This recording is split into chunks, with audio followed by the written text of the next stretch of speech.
He's just making sure you don't accumulate.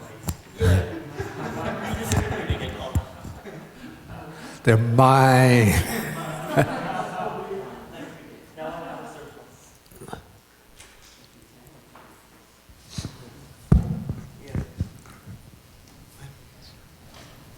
Okay, so.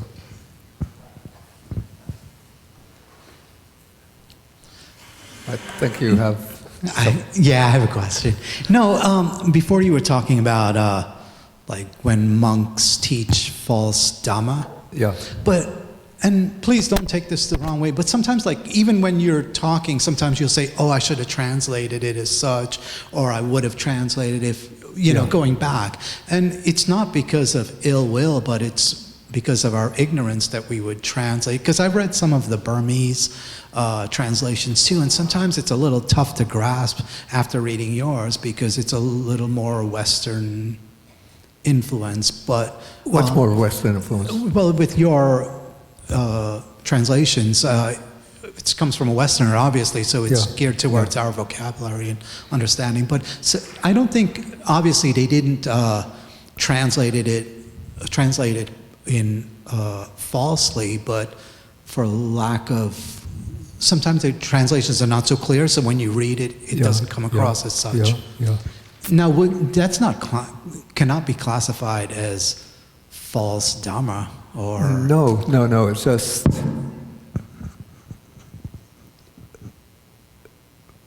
probably their grasp of English. They've had English. Many of the Burmese have had English education mainly in Methodist schools that were established in Burma. Did you really? They must have good schools run by British missionaries in Burma.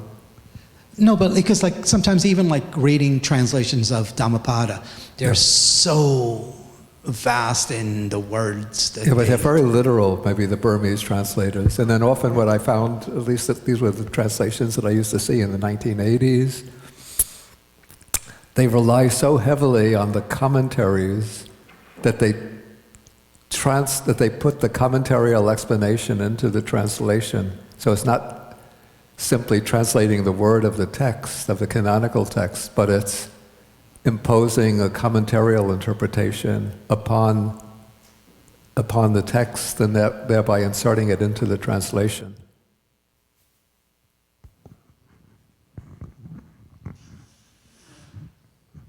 Yes. Bande, I have a question. This morning we were talking about holding a view. Yeah.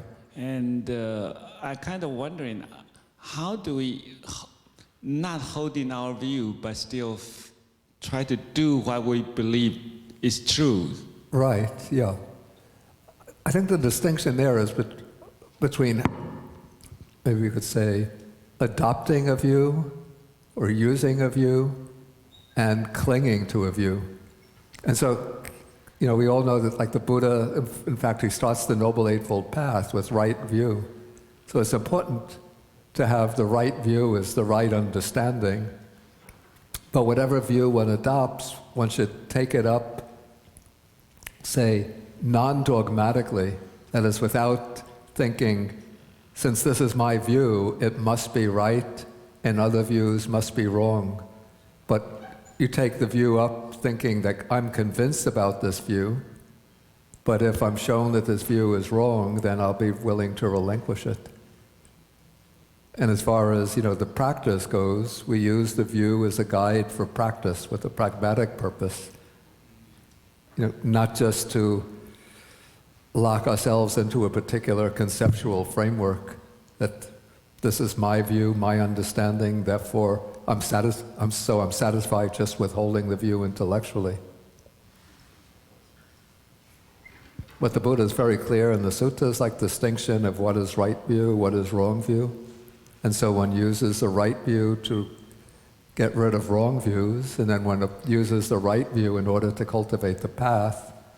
And then when one reaches the goal of the path, then one can even relinquish the right view except as a guide for teaching others. That's my understanding. Anybody else have anything, ideas about that?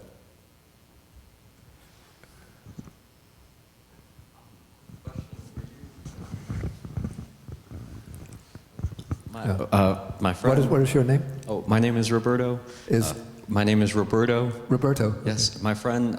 Were you maybe asking as well when you're trying to maybe make a decision how to make the best or truest decision? I think part of that, and I'm sure you could go further into that, but trying to find your most proper intention, your most loving intention, and trying to meditate on that, towards your decision. At least that's what I've done before. I'm sure you could elaborate more. I'm sure you could elaborate more on, trying to, set that proper intention in making and helping make a decision. If that's, I don't know. At least it's. Yeah. You have something else to say? I think Simon wanted to say something further. I'm still thinking in this, again, political environment, so that's such things like social inadjustment and global warming. I see. Okay. So I don't know which view is right or wrong, because there are so many debates going on. So how do we not hold in on a view, but also try to go for a view or insist a view that we think is right? I mean, it's something like, you bring up the issue of global warming here, like there's an overwhelming scientific consensus that this is true, that this is happening. And so, they say that there's no real debate is continuing. There's attempts by those with certain vested interests to try to undermine the nearly unanimous consensus among serious scientists. But there's no real question about determining what's right or what's wrong. As far as more specific, say, political issues, there you just have to sort of look at various sides to an issue and then come to one's own, determine what seems to be the most just, the most equitable, the most wholesome view on those issues. I thought originally that you were talking about right view within the context of Dharma practice.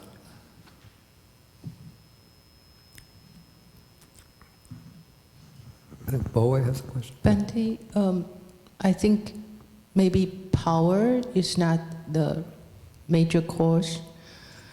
It's because if one wants to have power, that means he cannot accept the fact of impermanence and suffering and non-self.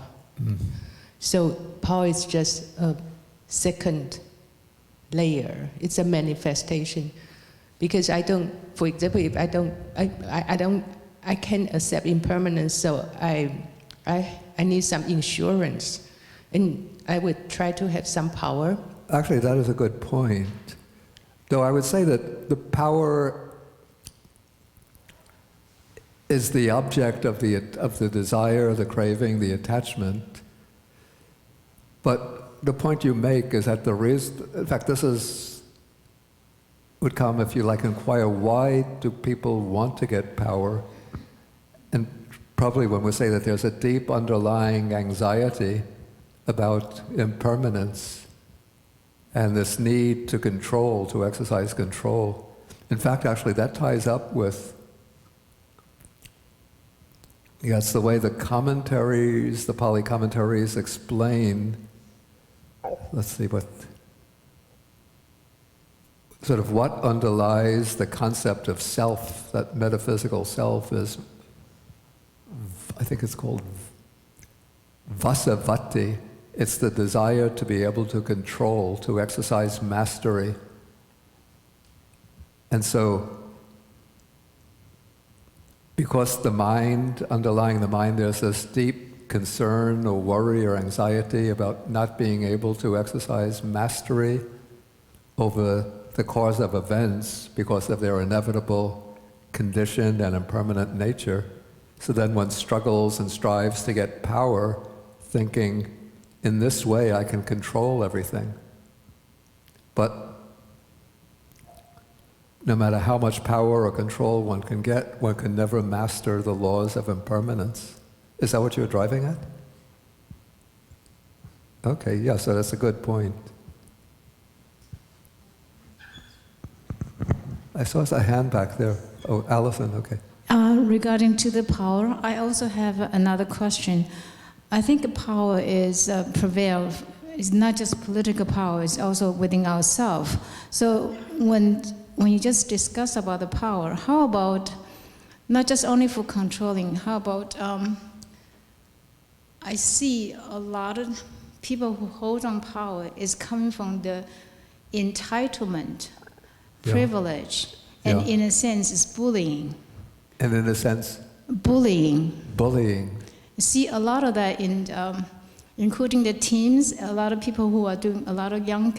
And teenagers. And take advantage of the other peers and bullying in the media. And also I see political powers a lot of times bullying. Yeah. So in a sense, there is a lot of... It's not because the fear of impermanence, not the fear of they want to try to control. It's almost the other end is entitlement and privilege. Can you talk about that a little bit?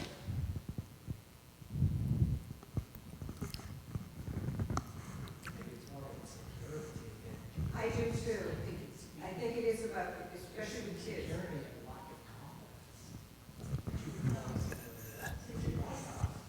Yeah, you...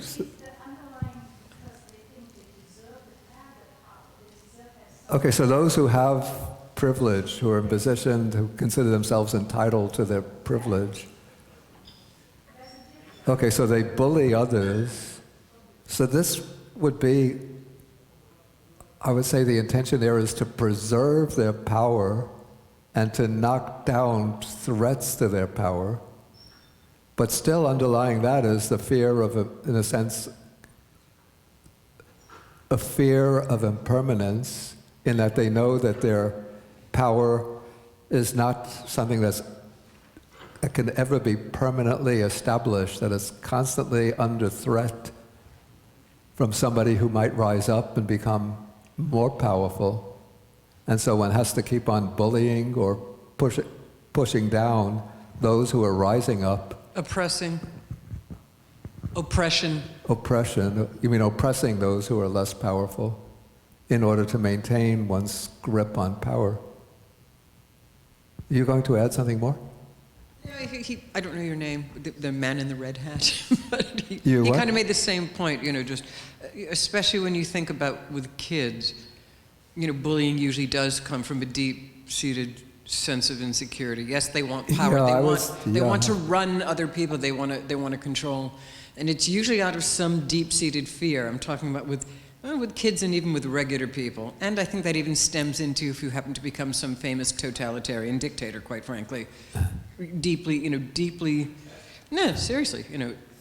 insecure roots, deeply damaged roots, of the personality.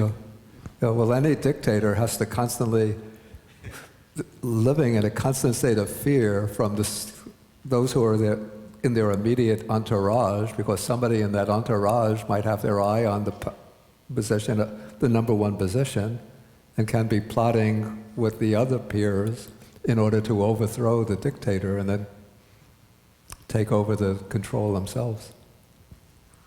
That's why people like Hitler, Stalin, always had this ring of spies spying on their closest associates and reporting back from this perennial anxiety that they were vulnerable to being overthrown.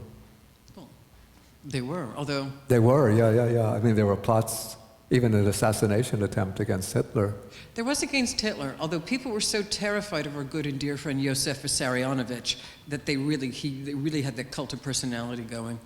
There were a lot of made-up plots, the quote. No, there was a plot, an assassination plot against Hitler that was no not... Hitler. I'm talking about Koba, Stalin.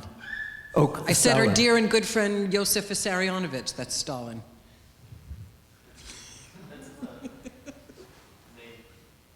That's his actual name. Stalin. Yeah, I thought you'd know that. I'm sorry, Bhante. I didn't quite catch what you said. Yosef Vissarionovich was I Stalin's given name. I see. Yeah. You mentioned the name, yeah. Yeah, that's why I say our dear and good friend, with sarcasm, Yosef Vissarionovich. But yeah, I mean, Hitler. Yeah, there were quite a few plots, but people were so terrified of Stalin. He made out that there were a lot of plots against him, but they were just too terrified. He died in his room alone. People were too terrified to go in there and even help him. Anyway, anybody else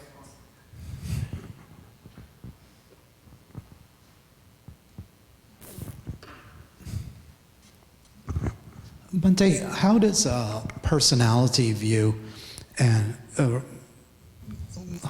relate to or underlying tendency or the cause of clinging to power or grasping for power? Okay, what you're calling personality view? Right, this idea of self. Yeah.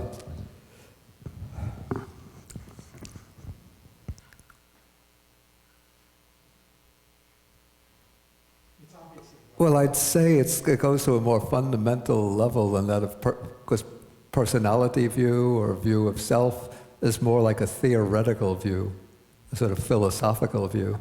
But underlying that is the concept of I am, which is considered the conceit I am. And I'd say that conceit I am, that is what propels that quest for power. And then it's when there's that quest for power driven by the conceit I am, that one gets into quarrels and conflicts with other people who have the conceit I am.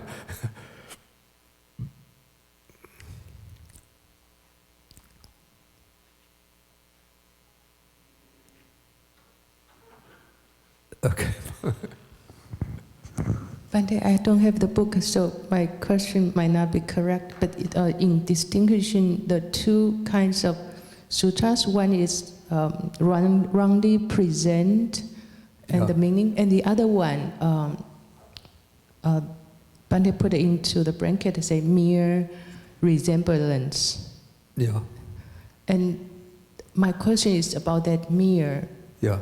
Because it's put by Bhante into the bracket. I put right? the mirror into the but parentheses. if without that mirror, that means even with even a sutta or something that the phrasing is no resemblance. That could still be considered as good Dhamma. So the phrasing is not important. Even it's completely different. I'd say that if it's being presented as a sutta, then the phrasing should be attempting to, let me see what the sutta actually says.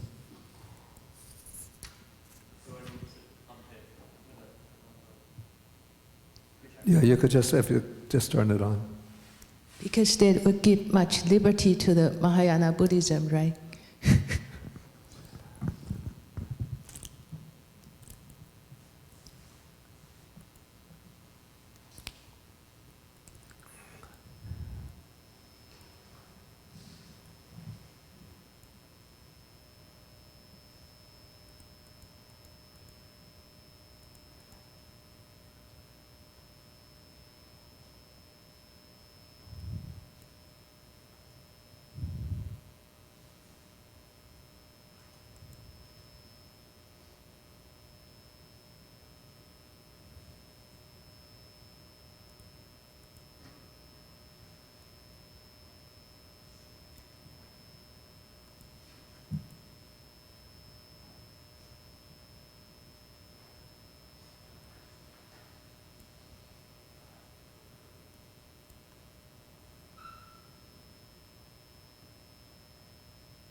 Yeah, it seems that there's actually a corruption in the reading of the sutta, if you could see the Pali.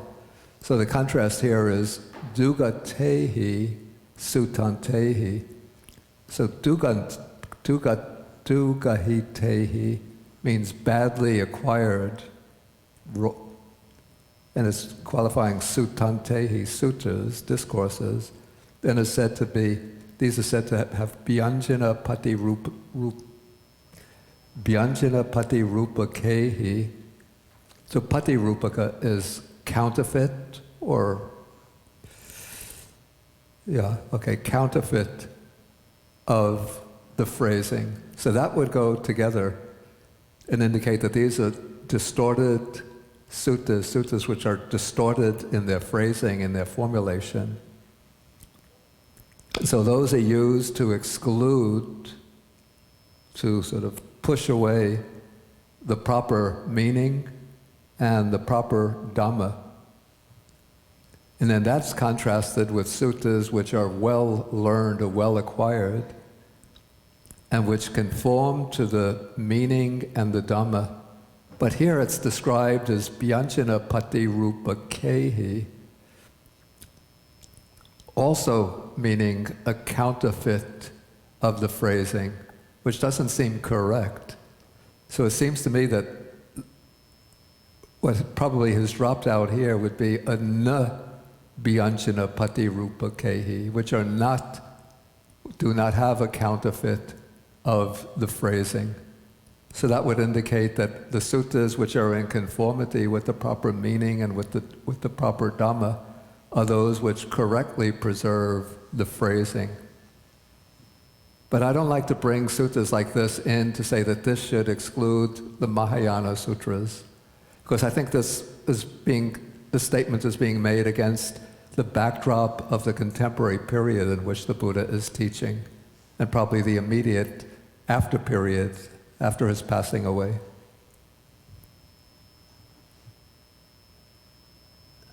Roberto, if you have to leave, if you want to get on the mailing list, yeah, I have this here. You could just put your name and contact address here.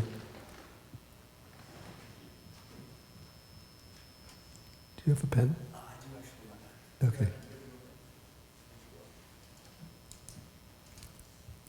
Okay, any other questions or comments?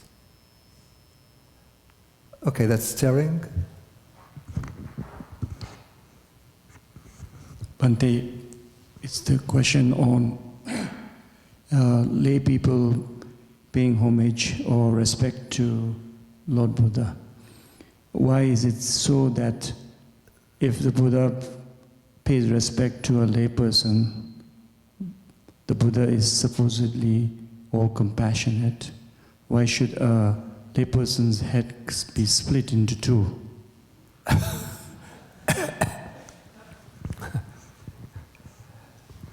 It's not that the Buddha is going to intentionally pay respect to a layperson.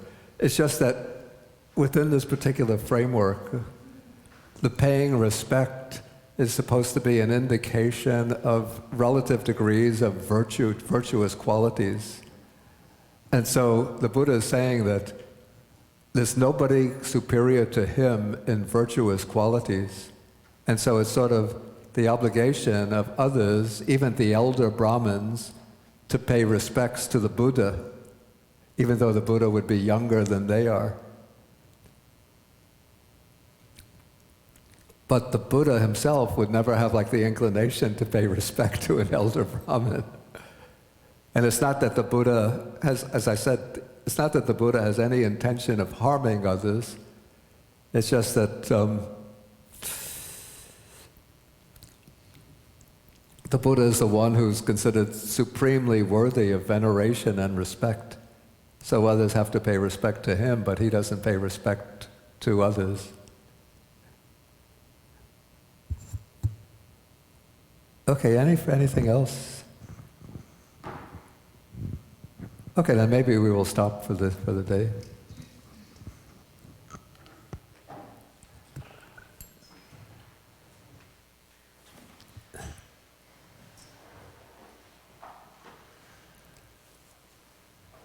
Okay, so we'll end again with three half bows.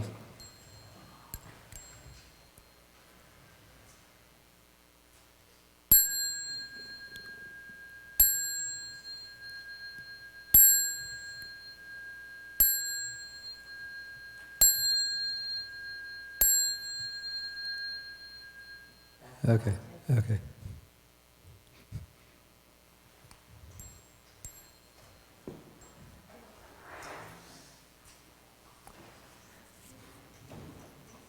But in Mahayana Buddhism, the Buddha would pay homage to the lay people because they are future Buddhas.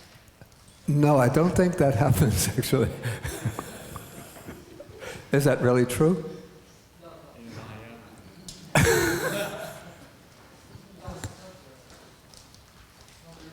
No, you never see the Buddha in the Mahayana Sutras paying respects.